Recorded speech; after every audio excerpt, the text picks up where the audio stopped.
नमस्कार, मैं डॉक्टर मानक जैन, सह आचार्य इतिहास विभाग एसपीसी राजकीय महाविद्यालय अजमेर। आज हम एमए फाइनल इतिहास के अष्टम प्रश्न पत्र गांधीयन फिलॉसफी का अध्ययन कर रहे हैं।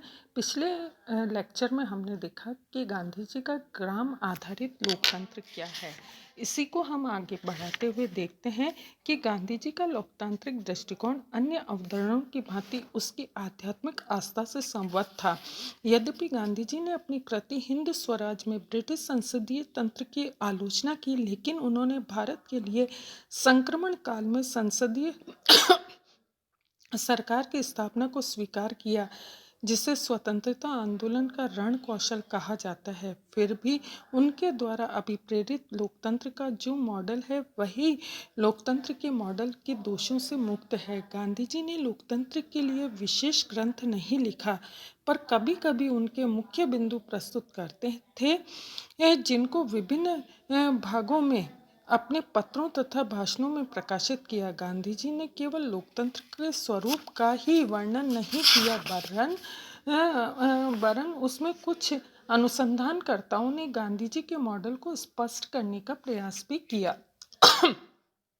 गांधी जी ने भारत के लोकतंत्र की सफलता के लिए प्रथम स्तर पर कुछ शर्तों को आवश्यक माना।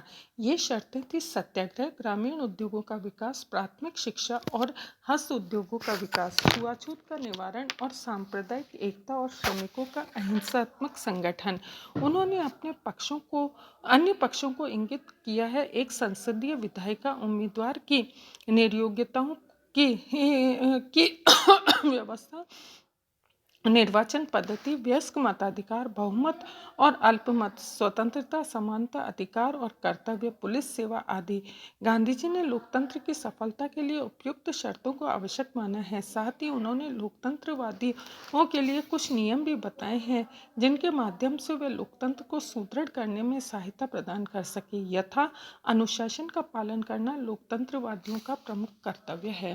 गांधी जी के लिए लोकतंत्र का अर्थ दंभ और अहंकार, लोगों से सेवा प्राप्त करने का परवाना नहीं, अपितु तंत्र है जिसमें नीचे से नीचे और ऊंचे से ऊंचे व्यक्ति को आगे बढ़ने का समान अवसर मिलना चाहिए।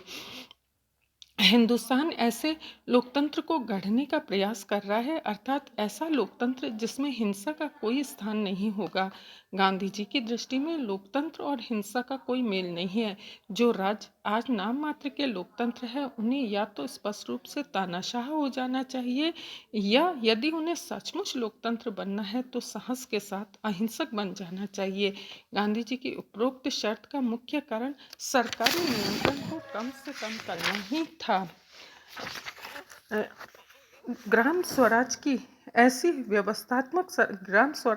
व्यवस्थात्मक विवेचन संरचना है जिसमें लोकतंत्र केवल राष्ट्रीय और प्रांतीय स्तरों तक ही सीमित नहीं है, वरन इसका निस्तारण वास्तविक अर्थों में सभी स्तरों पर होता है। स्वराज ग्रामीण जनता की शक्ति प्रेरित लोक शक्ति द्वारा संचालित होता है। वस्तुतः ग्राम आधारित लोकतंत्र की प्रमुख इकाई ग्राम होनी चाहिए।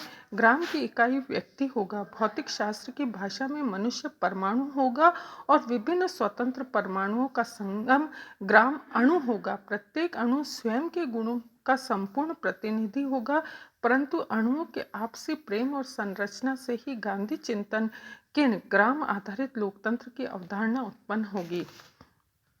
गांधी जी के अनुसार वर्तमान में शस्त्रीकरण और व्यापक वैज्ञानिकरण का जो वातावरण है, उसके संदर्भ में गांधी जी का ग्राम आधारित लोकतंत्र मानवीय विकल्प है। विद्यार्थियों, क्योंकि गांधी जी का स्वराज आध्यात्मिकीकरण की वैचारिक आधारशिला पर स्थित है, भीड़वादी बहुसंख्यक लोकतंत्र के निराकरण, अमूर्त संप्रभुता के स्थान पर लोक शक्ति व लोक नीति, शासकीय अपरोहण के स्थान पर व्यक्ति की क्षमता एवं सामर्थ्य में विश्वास, अपव्यय एवं प्रदर्शन के स्थान पर सरल सहज सहकारिता एवं व्यक्तिक सामूहिक विकासोन्मुखता, गत्यात्मकता को प्रतिष्ठित करने की कल्पना, सामाजिक समानता के आधार पर ग्रामीण लोकतंत्रीय योजना के रूप में दर्शन को यथार्थ में परिवर्तित करने का संकल्प गांधी चिंतन की प्रमुख प्राथमिकता है और यही गांधी जी का सपना था।